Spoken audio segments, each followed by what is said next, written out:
باش البلان ديال ثلاثه الكابليات اللي اعتق بهم المغرب اسبانيا من البلان داز الضوء من القصر الصغير للاندلس الحبيبه. ركزوا معايا مزيان في هاد التفاصيل. عندك سيدي اسبانيا فاش طاح عندها الضوء كان خاصها تعتق راسها قبل ما توقع شي كارثه ب 60% من الضوء اللي فقدات. ولا رجعنا ل 1997 حتى ل 2006 كان واحد المشروع دارته اسبانيا والمغرب سميتو ريمو. هذا المشروع اللي فيه ثلاثه ديال الكابليات دايزين من فرديوه القصر الصغير لطريفه في اسبانيا بالطول ديال 29 كيلومتر، يعني تقريبا المسافه اللي ما بين المحمديه وكازا وسط المدينه وسط المدينه. هذا البروجي كان كيخلي اسبانيا والمغرب يبدلوا الضو بيناتهم من اجل الاستقرار ديال الشبكات الكهربائيه اللي مشات طراشي بلان، وهو اللي طرا دابا. المحطه اللي قلت لكم قبيله في القصر الصغير ولدات تقريبا 38% وصيفطاتها يا خويا تحت البحر لطريفه باش تشعل الاندلس. هي النيت فاش خرج رئيس الوزراء الاسباني شانسيز وقال في المؤتمر الصحفي ديالو كنشكروا المغرب حيت هو عاوننا باش نعيدوا التيار الكهربائي للمنطقه ديال الاندلس. الله يا ودي مرحبا، عشنا فيها 8 ديال القرون وحنا ولاد الدار الكبيره. غير هو بلاتي علاش تقطعات الانترنت في بزاف ديال الديور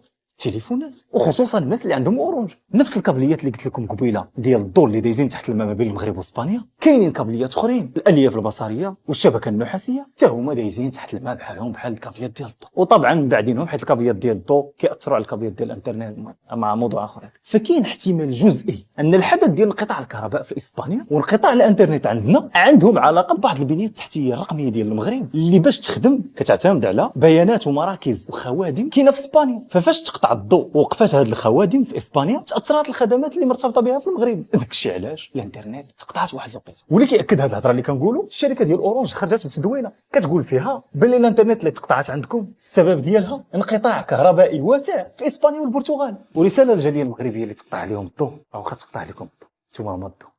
There's something bad about to happen to me.